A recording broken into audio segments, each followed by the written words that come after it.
What up, dude? And welcome to the Die Hard Den. It's your man, Kurt Steele. And your boy, Will Tori. What up? And let's get into it. All right, let's talk about that last game, man. The Rams came in. We played hard at the first of the game, but I didn't see us winning that game from the start, so it wasn't a surprise for me. No, I mean, they opened it up. Honestly, the defense has been playing way better, especially the rush defense. Snacks Harrison's been a beast. Snacks. Continues to be a beast. Will continue to be a beast. So I love that addition going forward. But, this offense, man, this offense is so bad. And it keeps the magnifying glass keeps getting, closer and closer on Stafford to the point where, the sun is turning into just a flamethrower on his ass. It just is. Yeah. The seat is the hottest it's ever been for Stafford at any point in his career. Yeah. Golden boy in Georgia. He was the golden boy here with Schwartz. He was the golden boy with Caldwell. Patricia keeps coming to his defense at every press conference. They kept his offensive coordinator, Jim Bob Cooter, who people are just furious with. This offense is so bad. Now we got Marvin Jones is shut down for the year on the IR. TJ Lang is out. Kerryon Johnson, I'm worried about him getting hurt. Now that's my concern for the season is to make sure that he doesn't get hurt. That's it. People, we want us to go into the offseason kind of where you're not dealing with some major injuries going forward when we already have a big one with Marvin Jones on his knee. It's I hear you. Stay healthy.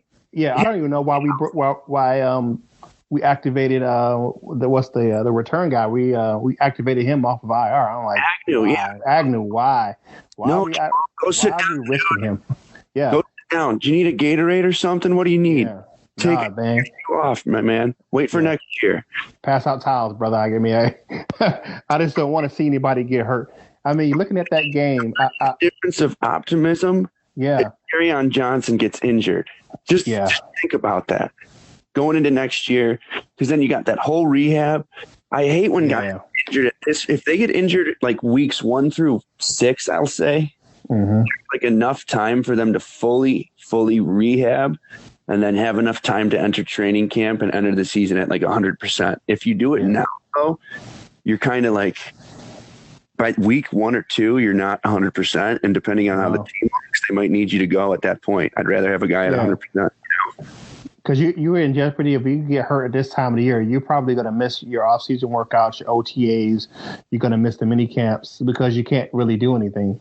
Right. You're just still trying to rehab through that. And it kind of messes with the chemistry of the team. So I say if the guys are injured or they're on the cusp of getting it, I would say let them guys, let them sit on the shelf. Let them get right. I mean, as a fan who loves, I love my team and I love to see them win, but you have to be kind of optimistic as far as the season. You have to be realistic on the team going forward. I mean, you see a lot of people online chatter, and say, hey, why aren't you doing this? Or, we should be trying to win. Because, you don't want to see your team lose. However, you have to kind of look at the holistically and for the betterment of the team going forward, what's going to be the best. I'm not a big proponent of tanking, but if you fight hard and you lose, I'm not mad. I wasn't mad this weekend. I wasn't. They put up a good effort for most of the game. But I was realistic in looking at, it's gonna be a time where Aaron Donald's gonna take over and he's gonna do his thing because it was inevitable. Look, he's dominating everybody. I had in my Instagram story, and if you guys aren't following at Wells Fats, you can see what it's like for somebody to just have their heart broken every week, pretty much. But it was inevitable, and I was angry.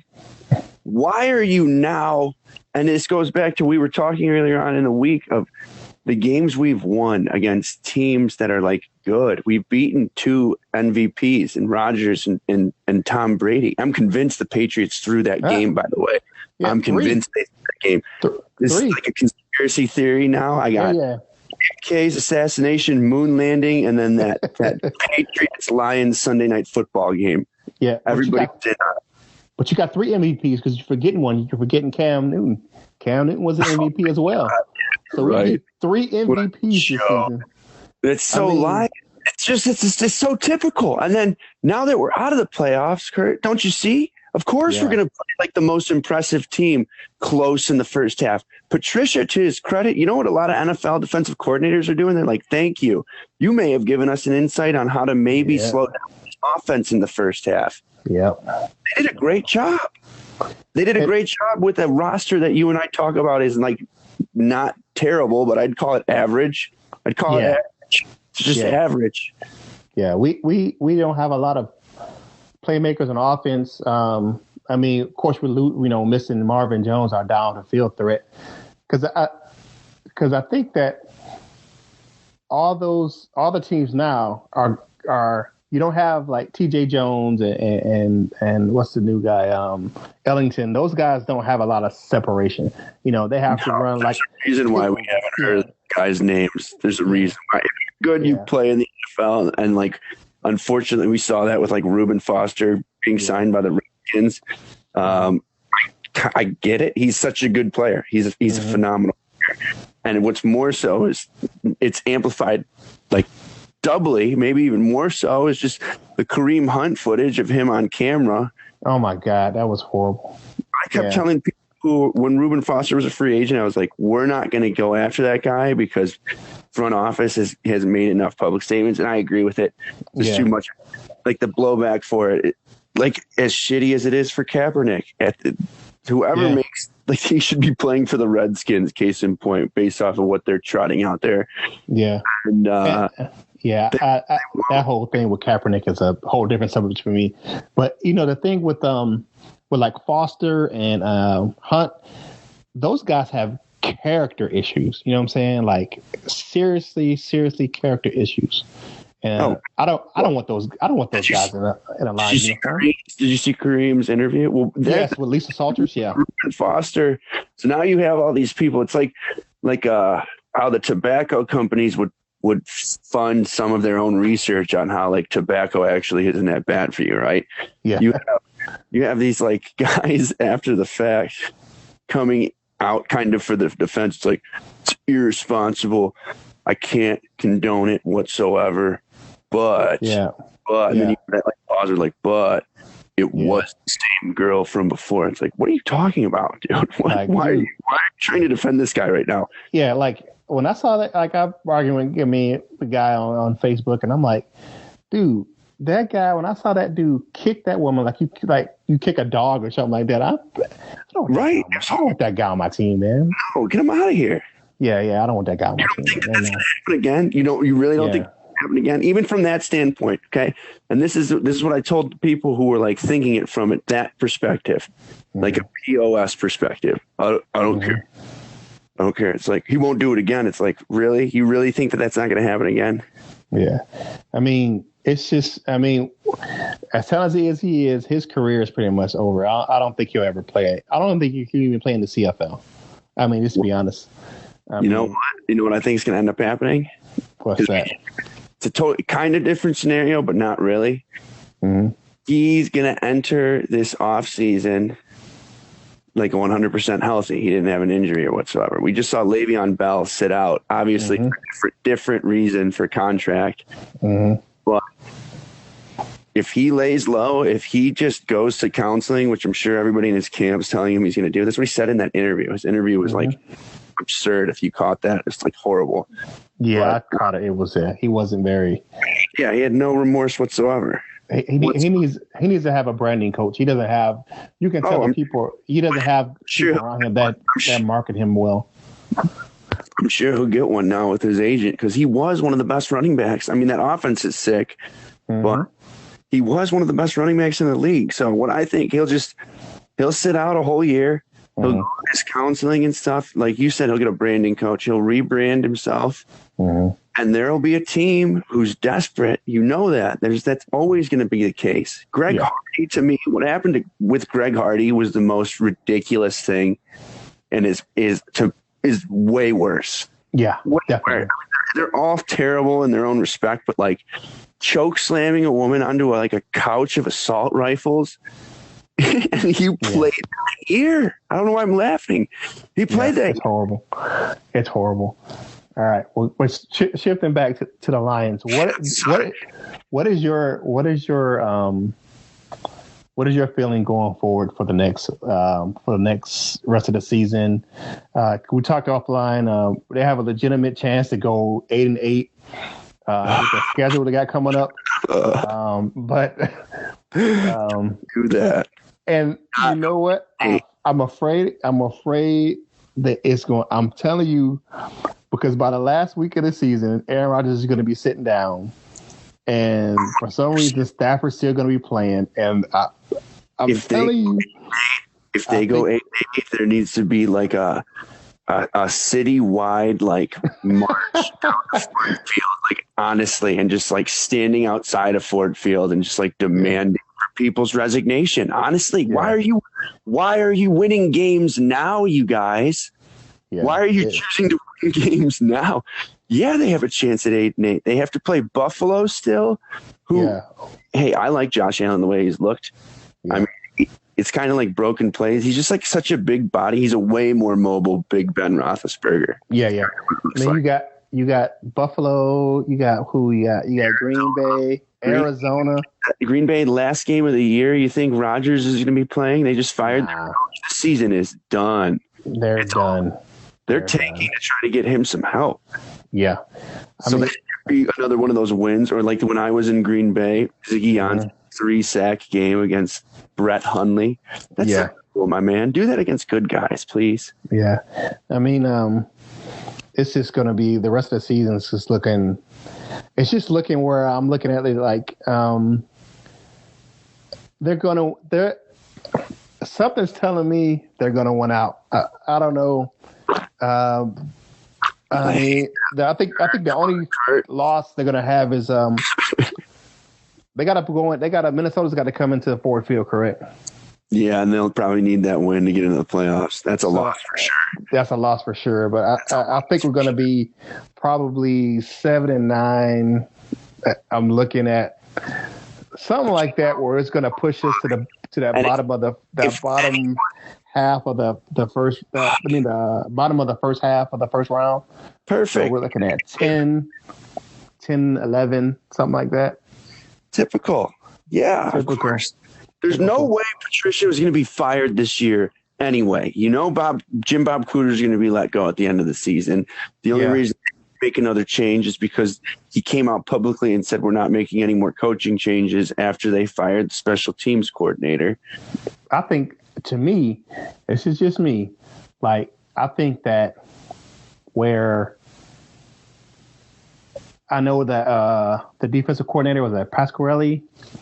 I think that really that he needs to hire an offensive guru, and he needs to take over that defense. If that's the case, I think that I would really trust that going forward. I think the guy that he has now as a defensive coordinator, I think he's a kind of a figurehead. I think he was his old boss. He kind of just brought him in. Yeah, it's his mentor. He kind of threw him a bone, gave him a job, but that defense will be better served with him as the de facto defensive coordinator and head coach. And you bring in an offensive guy to take over and really, really we need some revolutionary type of offense like the Rams. I mean, we need some guy like that, like Sean McVay to really, because Stafford's not going to go anywhere. So we need to put some pieces of. Thinking in that frame of mind, Cliff Kingsbury, Texas Tech's former head coach, was just fired, and he was offered the USC. Was it head coach or offensive coordinator? I'm not sure. He was offered a position at USC. I think it's offensive coordinator. You talking about the Ryan Gosling looking dude?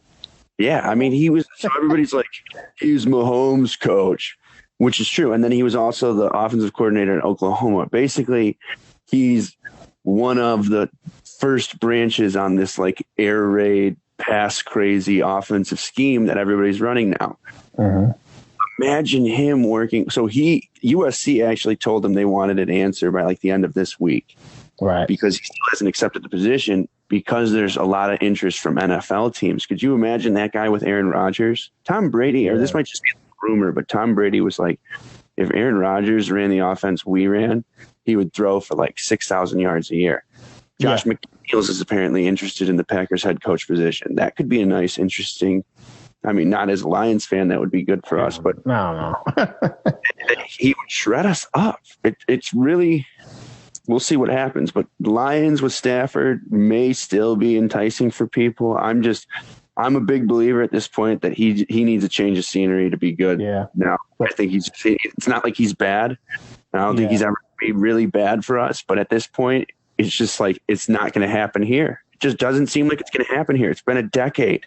It pisses me, and that pisses me off when you have, it's like Ebron. I mean, the guy who was sputtering in Detroit, and he goes to Indianapolis and balls.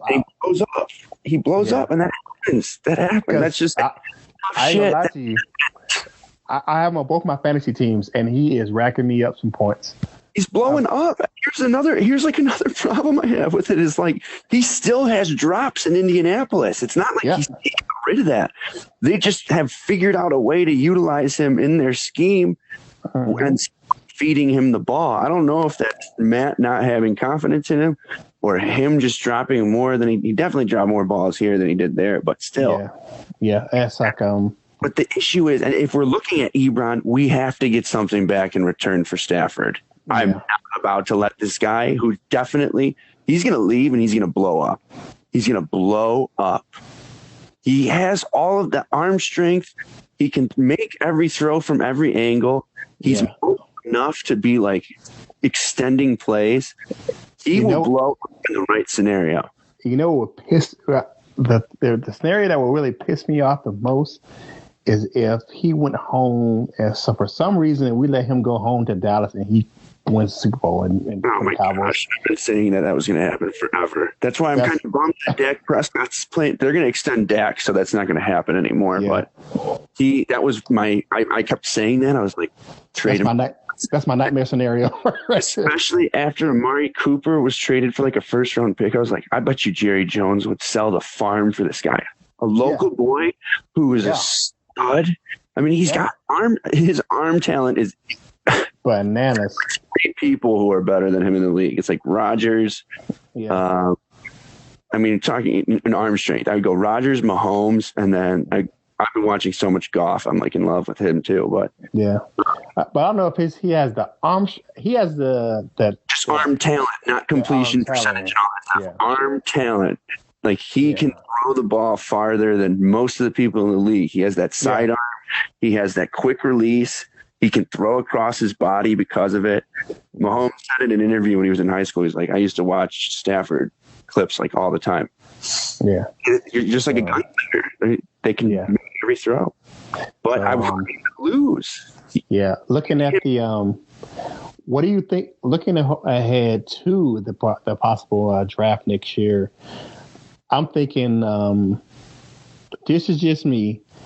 I'm thinking that second round or that late first round, whatever, if we can trade up, we need somebody to get across from Slay. We just don't have the talent across from him. He has to do too much. And it's wearing on him. His performance is kind of down this year. He just has to do too much in the secondary. I think we need somebody across from him. I love that you said that. So here's what I would love to see. And this is very. Kuiper just put out his big board, so now I'm just like eating this stuff up every week when they release. So we right now have the 5th pick in the draft based on records and stuff.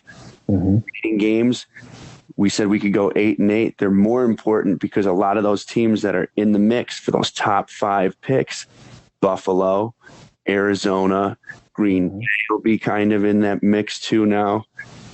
You're going to be like, you win that game, you're actually picking up 2. You know what I'm saying? On the real competition at this point. This is the ass teams. This is their playoffs. This is why you like have to tank at a certain point. I'm all in up until we are statistically less than like 1 percentage point from being in the playoffs, which we are now. So anyway, lose these games, improve your draft stock. There's a cornerback out of LSU, Greedy Williams, who's sick. I've seen him. Yeah. He is so sick, and he's not going to be like available past 7, I think. Yeah, it's going to be tough to get that guy. Just give yourself the best chance. After that, I know Slay was a second-round pick, but this draft is so deep with defensive linemen. You get that playmaking, game-breaking, head and shoulders best cornerback in the draft, consensus-wise, and then you kind of fill in the gaps with the still very good D lineman, as opposed to kind of making a reach in the second round. Because remember, the last cornerback we took in the second round, getting burned all day, Tease Tabor. Yep. I'm sick of that guy. I think he's done. I think Elijah's going to cut him at the end of the season. Cut your ties. He's got like the worst the passer rating for quarterbacks against him is insane. I know that for a fact. He's more of a zone. He's played in that zone coverage in Florida, and the Lions play more of a man-to-man scheme, and it's not a right fit for him. Right. So I like the corner. I like the corner out of Georgia. He's pretty good. I don't know if he's coming out this year. I love anyone SEC. Yeah.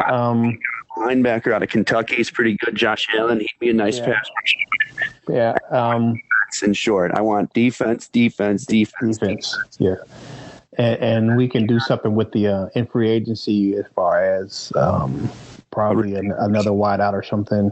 You got to trust in. I hope we start relying on Kerryon Johnson in the running game, which was pretty solid all year. You got to expect that to be as good or maybe a step better, hopefully. Yeah, we're gonna have to draft a right tackle. I mean, a right guard. Right. I think TJ Lane's gonna be gone. He's gonna either retire or he's gonna get released. I think his time is just done. I mean, even at the end of his Green Bay career, he came to the Lions injured. So I just think his longevity is done. I think he's back home in Michigan where he's from. He's from the area. So I think he's just going to settle down there with his family and probably call it a career, probably become an analyst for the Lions or something like that. I can see that. Yeah. 100%. He does all that media stuff. He's on the radio all the time. Yeah. Looking at going forward the rest of the season, I just want everybody to kind of stay healthy and we can keep our draft position. Looking at, I want to go defense. And one thing I kind of missed earlier, and I just wanted to, caveat before we kind of wrap this segment up. I don't know if you saw it, at the end of the game, Jarrett Davis was hot. Big time.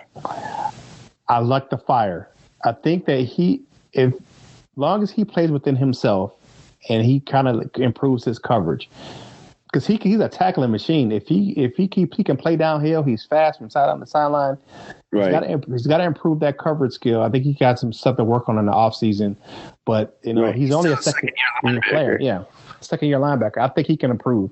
But I like the fire, and I saw that with him, and I saw him getting pissed off because the girl he's with that was late to the touchdown run and the real long run where he kind of forced us to use that timeout at the end where he just kind of slid down. It sucks for us, but what an unselfish play by that guy. It was unnecessary though. It was like there's no chance we can win that game. I hear you. I think what he's mad about that defense probably just gave up because they ended up getting the touchdown. Gurley got the touchdown, and I think that's what Davis was mad about from my perspective. And then I like the passion that he has. I think he's getting more.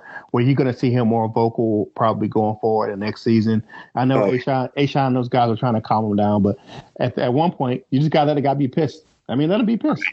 Right. I mean, let him express himself. Frustrations from the season boiling over too, but you said it. Stay healthy. Key to the season. Stay healthy, and then don't do anything stupid that would necessitate being released from the team. Don't be like a piece of shit like Kareem Hunt.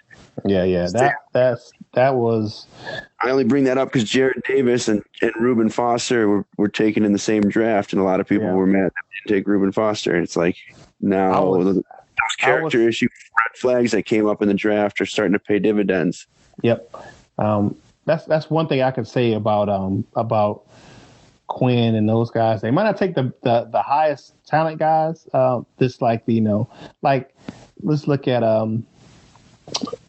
what's my man, the receiver, Kenny Galladay. He wasn't the highest rated receiver coming out, but he had high character and had a high ceiling where, guys who went ahead of him, but, you never heard anything bad about him off the field. You know what I'm saying? Right. Like, you never heard about him at Northern Illinois having a problem. So, I mean, he was even at the game the other day at Ford Field when they won their championship game.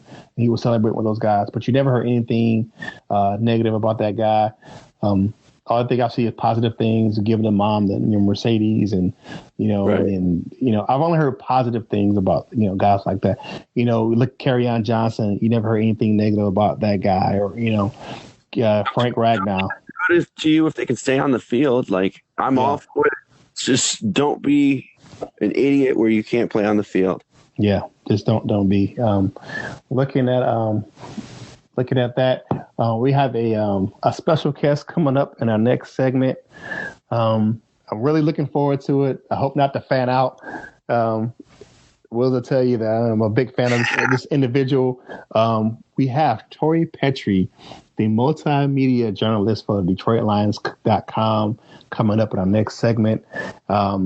We're going to interview her, going to give her a take on the season and some of the things going on with the team and her day-to-day activities as a journalist for the Detroit Lions. So let's take a break, and when we come back, we're going to have Tori Petry on the line. Welcome back to the Die Hard Dens. As promised, we have the multifaceted, the Detroit Lions multimedia journalist, Tori Petry, on the line. You have so many hats that you host Tori's Take, 0 to 60, One Pridecast, and everything else you do on DetroitLions.com. Ladies and gentlemen, welcome Tori to the show. Thank you guys so much. Clearly, you guys keep up with DetroitLions.com. I'm impressed. Yeah, yes. We can't call ourselves diehards if we don't, right? That's right. Tori, give us a little background. For those who don't know, Tori has a background in journalism from the University of Florida. Is that correct? Yes, it is. And you started in NASCAR or motorsports, correct?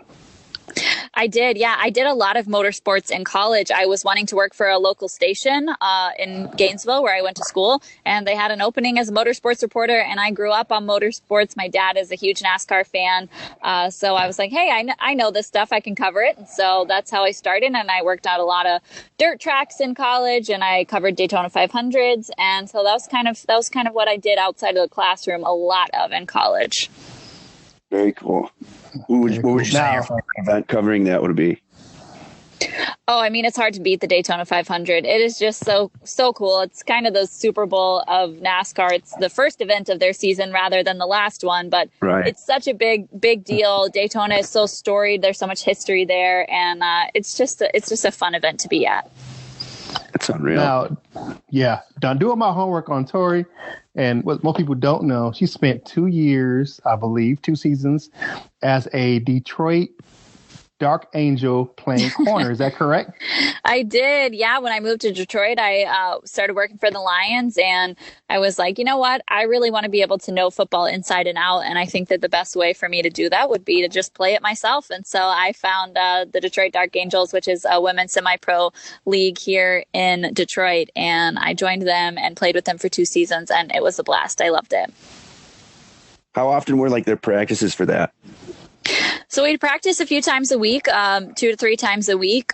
We'd, do workouts at the gym in the off season. And then once the regular season came around, we'd practice 2 to 3 times a week. And then we'd have games on Saturdays. There's 8 games in a season, and, 4 at home, 4 on the road. We'd play in different places like Kentucky, Pennsylvania. Oh, unreal. Indianapolis, wow. Chicago. So we traveled around a lot too. That's unbelievable. Wow. That is awesome. Are the statistics online somewhere? Can we find this? Is this like an Elias Sports Bureau? I will say I don't think that the statistics are online, but even if they were, I probably wouldn't be on the stat sheet too much. It was just really a great learning experience for me. I was never like an all-pro or anything like that, but I love doing it. You can't. Tori has some wheels, man. On a football field in a stat book, though. You can't measure hard. Can't. Yeah. She has some speed. I tell you, man. I watched her run a couple people down with the highlights. I do have some speed. That was probably the biggest thing I had going for me was my speed. There you go. Also, Coaches love hustle. That's their favorite thing. And Hey, I had it. There you her go. speed, she ran a awesome 40 at the combine a few years ago in her little boot heels, and it went viral. It was awesome. No rolled ankle. No. I guess it's just years of experience wearing the heels. And we were just messing around at the combine. They had a fan area where you could run the 40-yard dash. And we were like, hey, why don't you just run this and do a little promo about our combine coverage? And so I did. And somehow it ended up being under 6 seconds, which was pretty funny. And that kind of took off from there. So Under it six was funny to watch that.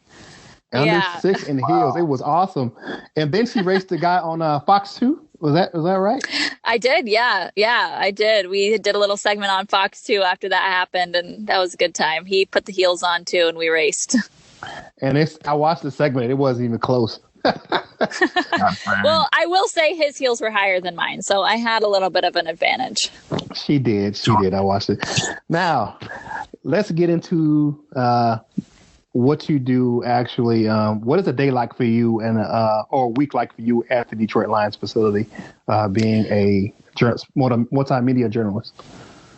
Well, it's different based on the regular season and the off season, but the regular season is pretty routine. We get into kind of a schedule of content and a schedule with the players and what their media availability is like. So Mondays, I'm usually taping Tori's Take. You mentioned that at the top of the podcast. So usually that's my Monday. And then Tuesday, I'm out shooting with Fox Sports Detroit for our Lions game plan show. And then Wednesdays, I'm recording our podcast for the Lions, which is the One Pridecast. And Thursdays, I'm covering media availability. I'm doing some sort of story roundup of media availability from the weeks. Fridays is 0 to 60, where we recap the week in 60 seconds. Saturdays is often a travel day to road games, and then game days are crazy. If they're at home, I'm doing reports for the pregame show at Ford Field, the show that goes up on the video board. So that's always a fun time. I'm running around the stadium doing all kinds of interviews for that. I'm doing stuff for the website, and then I'm tweeting about the game, and then doing our live post-game show. So I stay busy during football season. Yeah, it sounds like incredibly hectic and busy. How much coffee would you say you're consuming on a daily basis? You know what? I actually am not a coffee drinker, which I really don't know how I survive. You have to do tea or something. I do tea. I am a tea connoisseur, but I don't drink tea as much to just like keep going. I mean, occasionally Gotcha. I'll do a little bit of like a 0-calorie soda or something if I'm really desperate, but I try Gotcha. not to do caffeine. But sometimes in football season, you just Sometimes have to. you need it. Yeah, I mean, I've walked by some of these. Luckily, Gus hasn't done this, our program director, but I've walked by some of the professors in class. I saw one of them had like 3 empty, like 24-ounce Monster Energy drink things. Oh, man. It's like not a young person anymore either. Like not like any human being should be ingesting that much. But 3 of those at 55 or north of that, sir. Yeah, okay. That's Man. Yeah, I'm an Army guy, and coffee was a necessity when we started getting. We did so many long days, but I'm surprised that you don't have a more of a caffeine intake. I guess she's just high energy off the get-go. I think you kind of have to be to work in this business, but sometimes you do have to go for the caffeine. Yeah. Tori, can I ask, kind of as the season's gone a little bit, I don't want to say like off the rails or bad, but Patricia has been kind of like historically standoffish. Has that made it difficult talking to the players and coaches kind of, or no? I mean, they just have different operations of how they run things in terms of, different head coaches will operate things different ways. And we still have the same access to players in terms of media availabilities. That's all league mandated. So we'll still have media availabilities in the locker room, and we still have press conferences and everything like that. So it's just a matter of, what they're willing to talk about. And of course, injuries are always something sensitive, and they tend to keep those close to the chest. But, right. you develop relationships with these guys and you get out of it what you put into it, I would say. Yeah. Right. I just want Patricia to be happy again. He's like, he needs to be jolly. It's like December. I need a jolly Patricia. That's what it comes down to. You would think the beard would give him some jolliness or something like that. December beards. I just feel like. And I know you don't want to give away team info, but like, without saying, I think he's going to make a mean team Santa. There's going to be definitely like a Christmas party or something for the team, right? I would assume he's got to be. I'm sure they will have something. To play it. He's got to be the front runner to play it. Well, I don't know. You got Ashawn Robinson with that nice beard like that. That's true. That is definitely a contender. Like, he's a contender. Well, it's not like Jim. It's dead on. Yeah, it's not like Jim Caldwell was very warm with the press either. So I kind of understand, and Patricia coming from the Patriots doesn't, isn't like, not like they have a great media relationship up there in New England as well. Now I've seen reports about actually Ashawn kind of being standoff with the press. Have you written that, Tori? You know what? I really have not been around when any of those things have happened. Typically after the game, I'm working on our post-game show, so I'm going live with Lomas Brown. So we are kind of in a different area of the stadium, so I really can't speak to that too much because I'm running around with different responsibilities. But, it's tough for these guys. This is their lifeline. They love this game. They want to win at it. Things haven't gone exactly how they wanted to go this season, so they're kind of working through this as well. I know fans will get worked up about losses and they'll get upset about losses. Well, the players feel the same way. They don't want to lose either. So there's definitely a lot of emotions tied up in football. Yeah, watching, you hear a lot. A lot of the boo birds. Hear a lot of the boo birds in the stadium lately. But go ahead, Will. I was going to say, working with Lomas, my dad would like faint. That was his favorite player from back in the day. Who would you like working with all the players? Who was like your favorite personality or someone? You don't want to put anybody on like in the spotlight or say someone's like boring, but top 5 maybe. I think Glasgow looks like such a clown. I went to U of M up there. By the way, go blue against the Gators, but. Oh no! I might have to leave this podcast now. We're both go Gators! I thought Gus was supposed to let you know about that, but no. I think Graham looks like such a clown. Not looks like a clown, but is a clown and the stuff he's done. He's really funny, but he's very subtly funny. So he shines when we do stuff like in the off season with our green screen trivia and. Player superlatives and things like that. He's hilarious with those things. I'm sure you guys saw those What's in the Box videos. Those were awesome. He is hysterical, and our guys do a really great job with those videos, and we have a fun time with those in the off season. But Lomas is definitely one of my favorites to interact with. He and I obviously have our Gator connection, so that makes it easy for us. We hit it off right off the bat, and so I've really enjoyed getting to do more with him this season, whether it's the podcast or the post game show. So. Lomas and I, we really have a fun time working together. But as far as current players, I mean, Matthew's always a class act. He's really great to interact with and to interview. And, Darius Slay is a fun guy, too. He always has such a huge personality. He has such a huge personality. But, don't tell him that I said that he's one of my favorites because he's already pretty high on himself already, so he doesn't need to get any more up there. The finger wag. My man, I've seen you interview Theo Riddick, and you guys have a blast when you interview that guy. How's it working with Theo?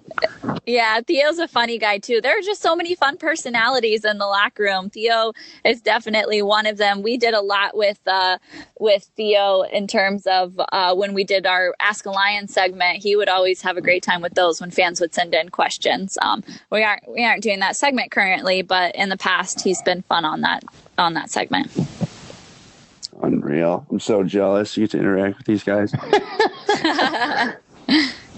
Hey, they're just people. They're just people like us. And that's what's fun about my job, is that I really get to have the opportunity to bring their personalities to the fans. And that's what I want to do, is help fans get to see, like, these aren't just athletes. They aren't just entertainers on Sundays. Like, they're people with passions and personalities. And I like that I get to kind of help their personalities shine through the videos and the work that we do, so the fans can actually get to know them on a closer level. Right. Exactly. That's what it's all about. Yeah.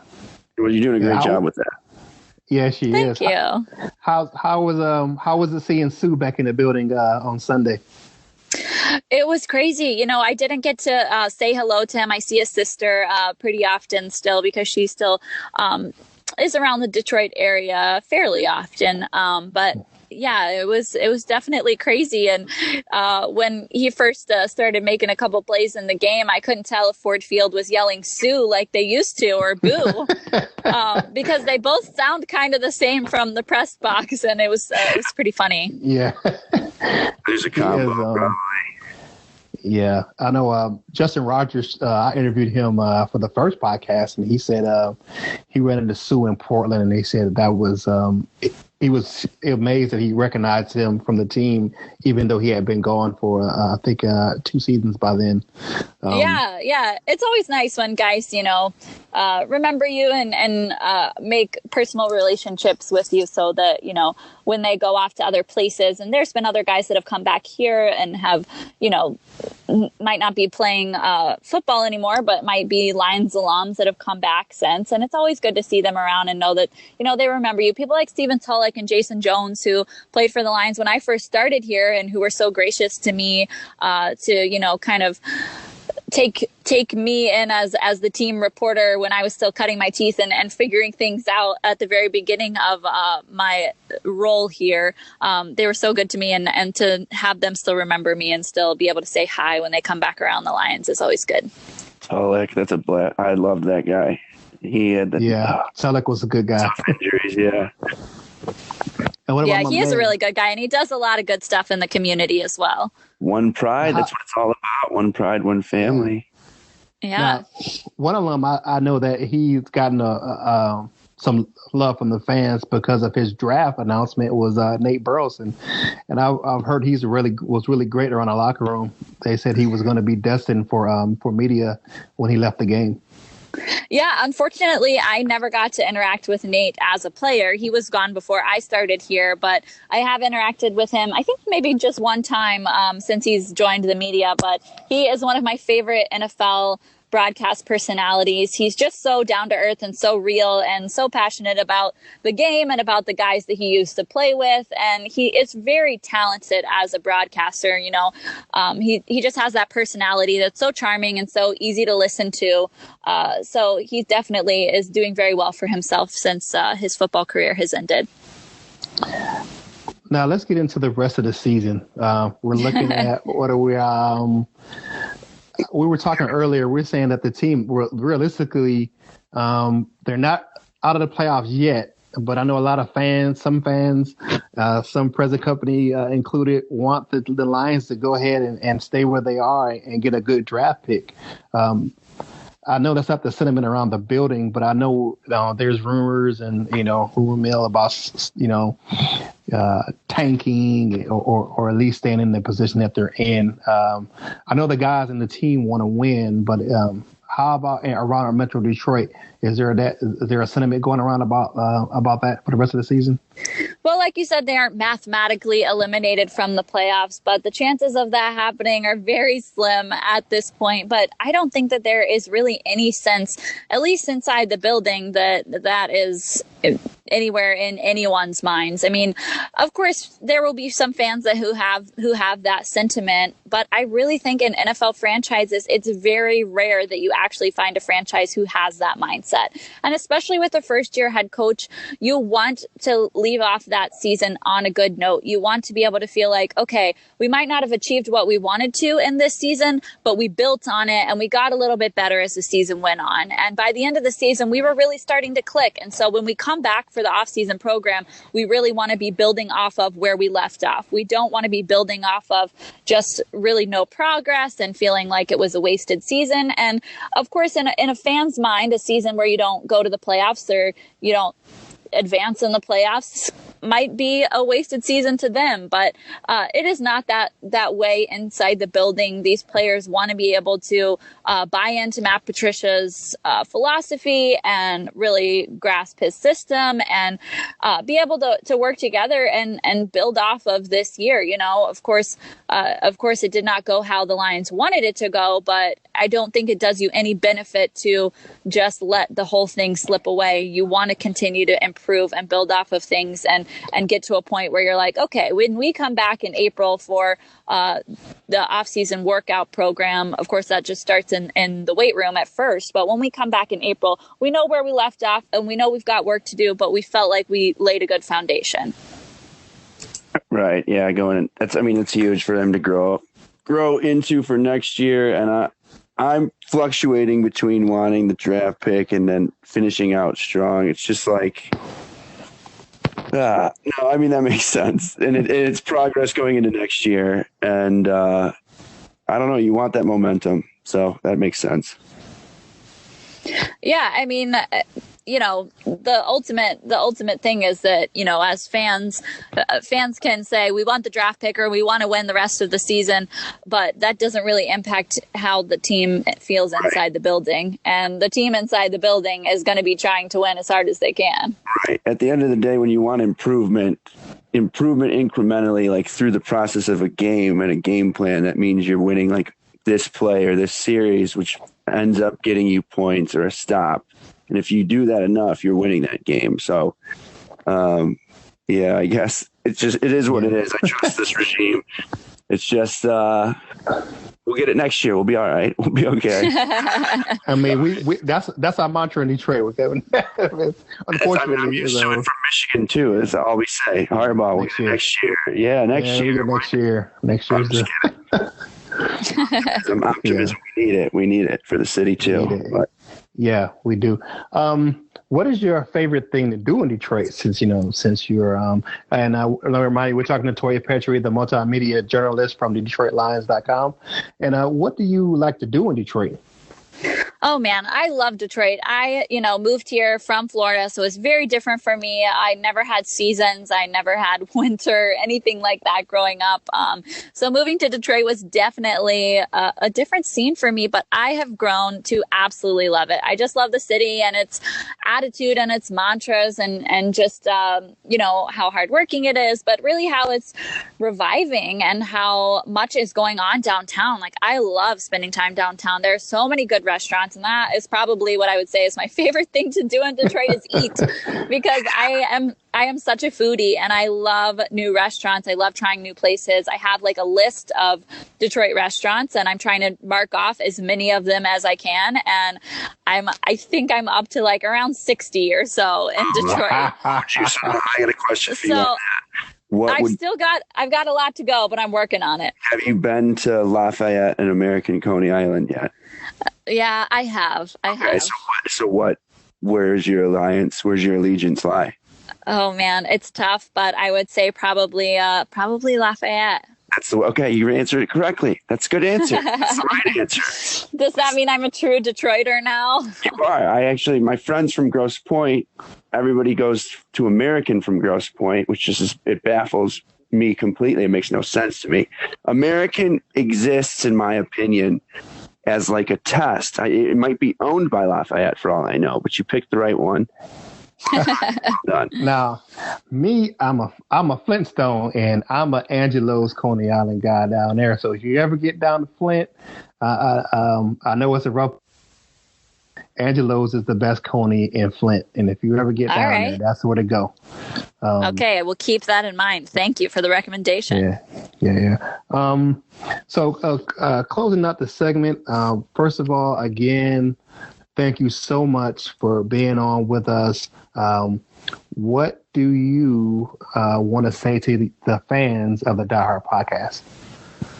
Well, thank you guys so much for having me on, first of all. And I just really appreciate the opportunity to come and chat with you guys. Of course, I know it gets tough for fans when the season isn't going how you hoped for. And of course, it's tough in the building as well. But it's always good to hear from fans who really want to follow along with the team, no matter how well or how poorly they are playing. That's always cool to me about Lions fans, is that they, stick through tough times and some tough seasons that I've been around here for. So I've been around for some good ones as well, but it is fun to be a part of a really cool community around the Detroit Lions here. So thank you guys so much for having me. It's been fun.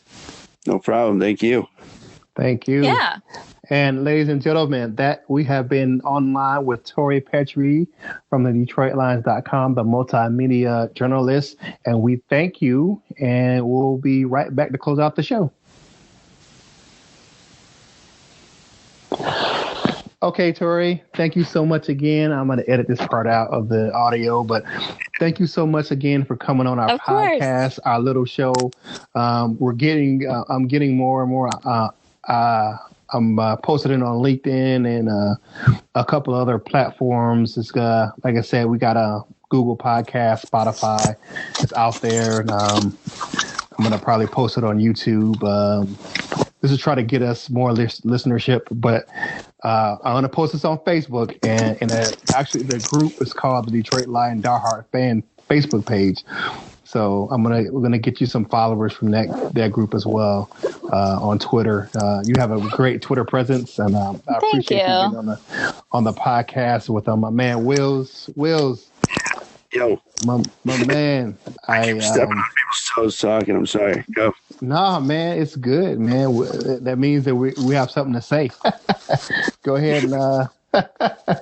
I'm just really appreciative for you taking time out of your schedule. I was like, it's 7 days a week. It sounds like big time. So yeah, it is. Well, thank you guys so much for having me. I appreciate it. Yeah, thank you so much. And ladies and gentlemen, that was Tori Petry of DetroitLions.com, the multimedia journalist. Wills, what are your final thoughts for this week's podcast? We're going to be trying to crank them out more consistently, but I'll be doing a lot of draft prep work as we look forward to next season and a healthy end to this year.